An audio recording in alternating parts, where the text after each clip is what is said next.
চিরসখা সেটে রয়েছে এবং আমার পাশে যে দুটো মানুষ বসে আছে তারা দর্শকদের খুব পছন্দের জুটি হয়ে উঠেছে বলা চলে এই মুহূর্তে দাঁড়িয়ে। কমলিনী এবং স্বতন্ত্র চরিত্রে তারা অভিনয় করছে। প্রথমে যেটা বলবো যে দেখতে দেখতে ৩০০ পর্ব পেরিয়ে গেল, সত্যিই কি দেখতে দেখতে পেরোলো নাকি অনেকটা মানে কি বলবো, প্রথম থেকে যখন শুরু করা যে এতটা ভালোবাসা পাবো শুরু করাটা ভেবেই, কিন্তু কোথাও গিয়ে ভয় হওয়া যে সত্যি এতটা ভালোবাসা দর্শকদের কাছ থেকে পাবো কিনা, কোথাও গিয়ে প্রথমের দিকে কি মনে হয়েছিল? দেখো, আমরা যখন কাজ করি তখন নিশ্চয়ই এটা মাথায় থাকে যে যদি মানুষের ভালো লাগে তাহলে সেটা খুবই ভালো হবে, কিন্তু যখন আমরা কাজ শুরু করি তখন তো আমাদের কনসেন্ট্রেশন থাকে যে আমাদের কাজটা আমরা কেমন করে করছি, তারপরে তো ফলের আশা। সত্যি বলতে কি, আমি কখনো ওইটা স্টেপটা আমি জাম্প করি না। আমার শুধু মনে হয় যে আমি আমার কাজটা ভালো করে করে যাই, তারপরে যেটা হবে হবে। এটা আমাদের উপরই পাওনা যে চিরসখা মানুষের এত ভালো লেগেছে, আপনারা এত ভালোবাসা দিয়েছেন। সুদীপদাকে জিজ্ঞাসা করবো, যেটা দিদিকেও জিজ্ঞাসা করবো। এইটা তুমি যেটা বললে, হঠাৎ পিছন ফিরে দেখলে মনে হয় যেন কখন ৩০০টা এপিসোড পার হয়ে গেল আমরা যখন শুরু করেছিলাম। আর সত্যি কথা, শুরু করলে আমরা তো যে কোনো কাজ শুরু করি এই আশায়, যেটা অপরাজিতা বলল যে মানুষ ভালোবাসবে।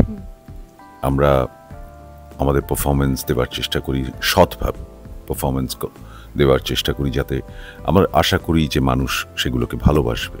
অ্যান্ড ফর্চুনেটলি এই নানান রকম চড়াই উত্তরাইয়ের মধ্যে দিয়ে দেখলাম কোথাও নৌকো ভেসেছে, ধীরে ধীরে তারা সেটা মাঝ সমুদ্র দিকে এগিয়ে যাচ্ছে, বেশ সুন্দর কোর্স ধরে এগোচ্ছে এবং মানুষ সত্যিই পাশে আছে, সেটাই পাওয়া।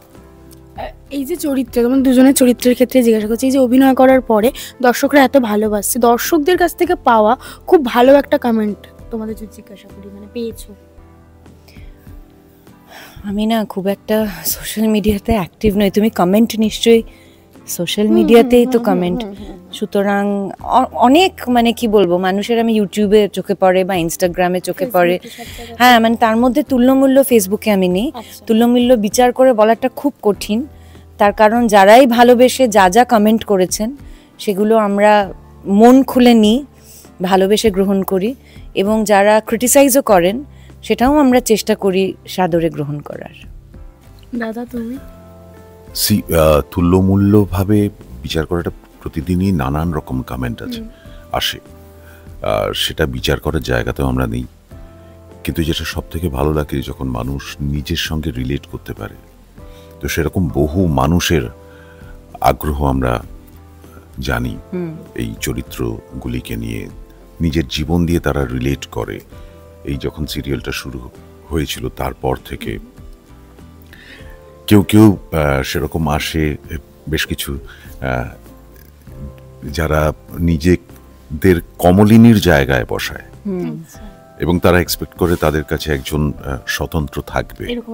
হ্যাঁ, এটা খুব বড় পাওয়া যে মানুষ তাদের।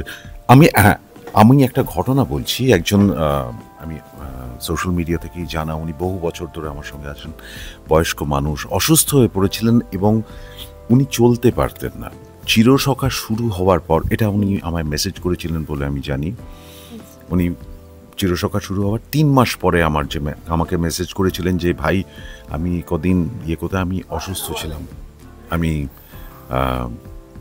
বেডরিডেন ছিলাম, এবং উনি ধীরে ধীরে এই চিরসখা চলার পর উনি কোথাও একটা মনের জোর পেয়েছেন এবং সেটা রেগুলারলি দেখেছেন, এবং ধীরে ধীরে তিনি উঠে বসেছেন, হাঁটা চলা করেছেন, আজকে তিনি সুস্থ।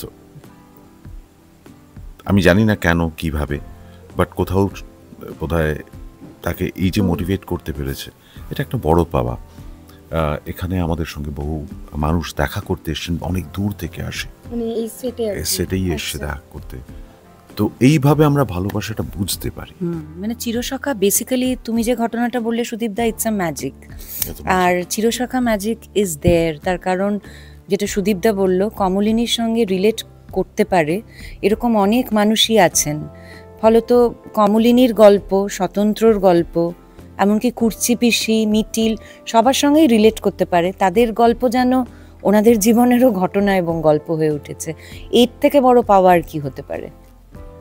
একদমই সেটাই হচ্ছে সব থেকে বড় পাওয়া। এবং প্রথম দিন থেকে আজকে অবধি ৩০০ যে পর্ব পেরোলো, কি কি মেমোরিজ যদি জিজ্ঞাসা করি, মানে চোখের সামনে কোন স্মৃতিগুলো সবার আগে ভেসে ওঠে? যে দেখো পুরী আউটডোরটা আমাদের খুব একটা দারুণ একটা, হ্যাঁ পুরী আউটডোরটা আমাদের খুব একটা দারুণ একটা সময় আমরা কাটিয়েছি।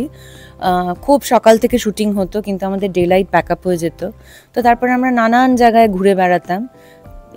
সেই সময়টা খুব আনন্দের ছিল।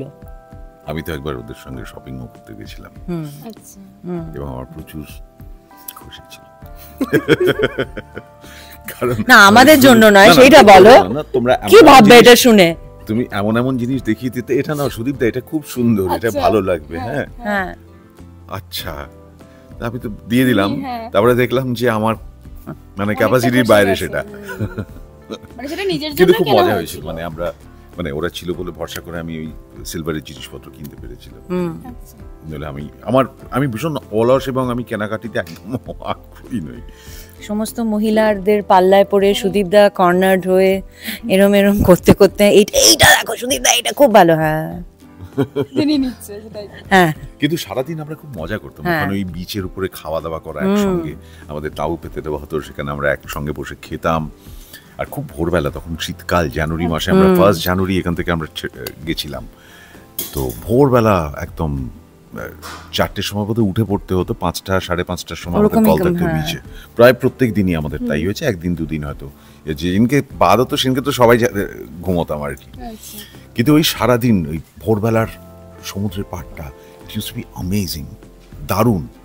সেখানে গরম গরম জলখাবার আসছে, আমরা গিয়ে গরম গরম জলখাবারটা খাচ্ছি, তারপরে সারাদিন কাজ করতে করতে চা খাওয়া হচ্ছে, ভালো ভালো সিন হচ্ছে। তখন তো শুরু হয়েছে, নতুন নতুন সিনস আসছে, আমরা এক্সাইটেড থাকতাম কিরকম সিনস আসছে, কিভাবে করব।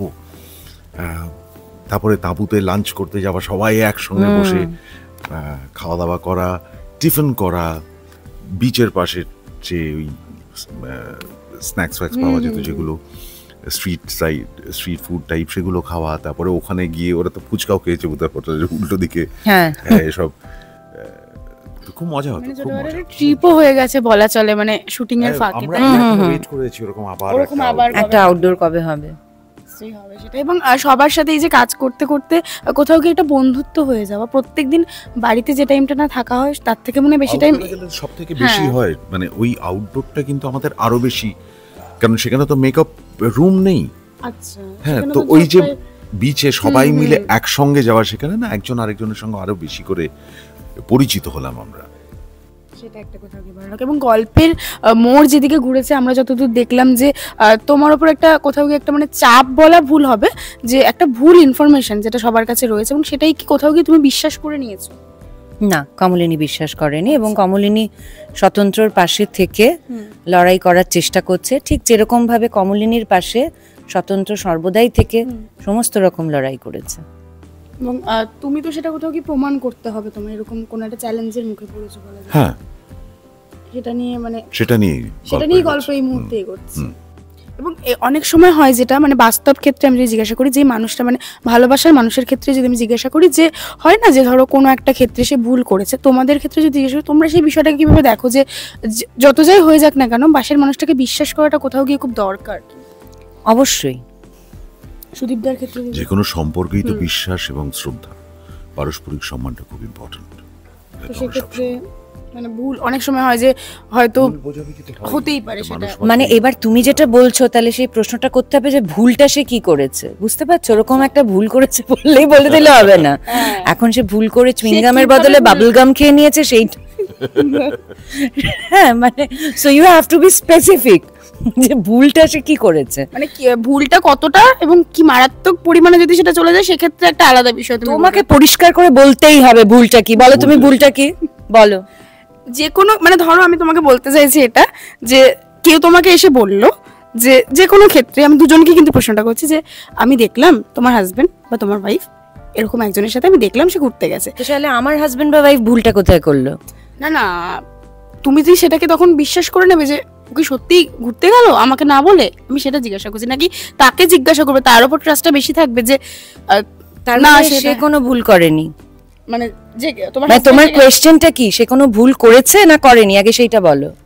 না আমার তুমি যে উদাহরণটা দিচ্ছ সেটা হচ্ছে অন্য মানুষটা তোমাকে একটা ভুল তথ্য দিল, হ্যাঁ বা তুমি ধরো নিজের চোখে দেখোনি সেটা, আমি সেটা বলি, যেটা স্বতন্ত্রের ক্ষেত্রে যেটা হয়েছে তোমরা তো কেউ দেখোনি নিজের চোখে বিষয়টা, কিন্তু কিছুটা দেখতে পেয়েছো যে ওর সাথে যে জিনিসটা বর্ষার সাথে যেটা হয়েছে, আমি সেই অনুযায়ী এই যে গল্প যেটা দেখাচ্ছে সেটার সঙ্গে রিলেট করে যদি রিয়েল লাইফে যদি একটা মেয়ে এসে বলে যে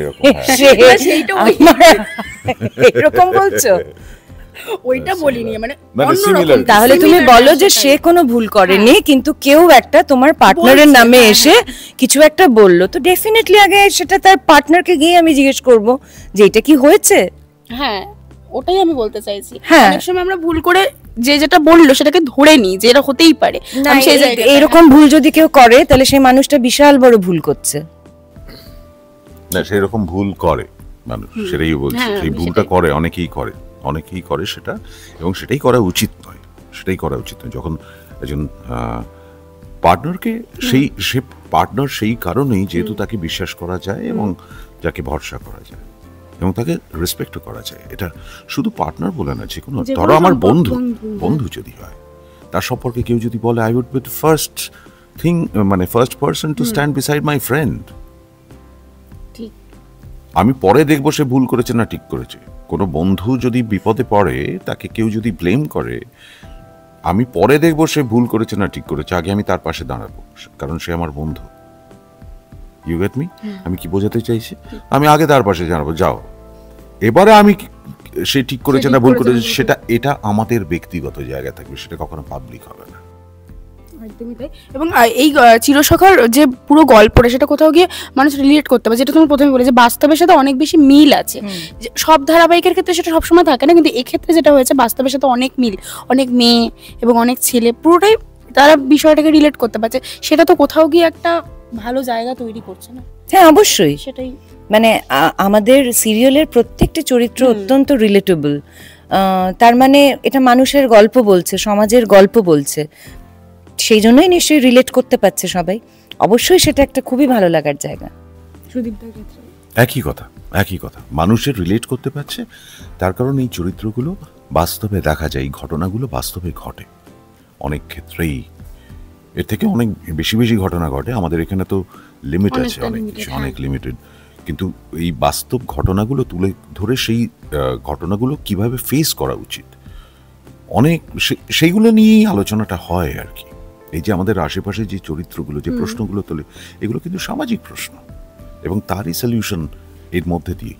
তুমি যতক্ষণ না প্রশ্ন করতে পারবে, যতক্ষণ না প্রবলেম দিতে পারবে, ততক্ষণ সলিউশন তৈরি হবে না। শুধু সলিউশন হয়ে গেল, প্রবলেম নেই, এটা তো হয় না। So you have to create a problem and then give it solution. That's how life is. চিরসখা দর্শকদের মানে কি বলবো, একদম ঘরের ধারাবাহিক বলা চলে, মানে তাদের কাছে এটা খুব ভালোবাসার একটা জায়গা।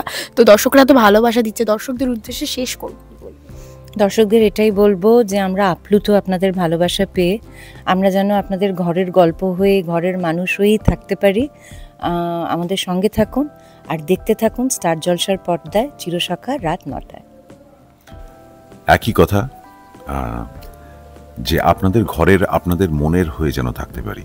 খুব মজা লাগে যখন কোথাও যাই, তখন একজন বলে, আমি যেমন ওই আমার ছবির একটা প্রিমিয়ার ছিল, সে প্রিমিয়ার দেখেছে, আমি একটা অন্য চরিত্র করছি, সে দেখে খুব ভালো, কিন্তু আমার না চিরসখাটা মিস হয়ে গেল কেমন, আমার তাড়াতাড়ি বাড়ি যেতে হবে, তখন 10 মিনিট, মানে 10 মিনিটে পৌঁছে যাবে, আমি চেষ্টা করবো, আমি গাড়ি ডেকে নিয়েছি, হুড় করে হল থেকে বেরিয়ে চলে গেল। সো এটা বড় পাওয়া। Thank you. টলিউডের latest update, gossip and entertainment পেতে সাবস্ক্রাইব করুন শুধুমাত্র সিটি সিনেমা, আর ফলো করুন সিটি সিনেমার Instagram, Facebook, Twitter and share chat page.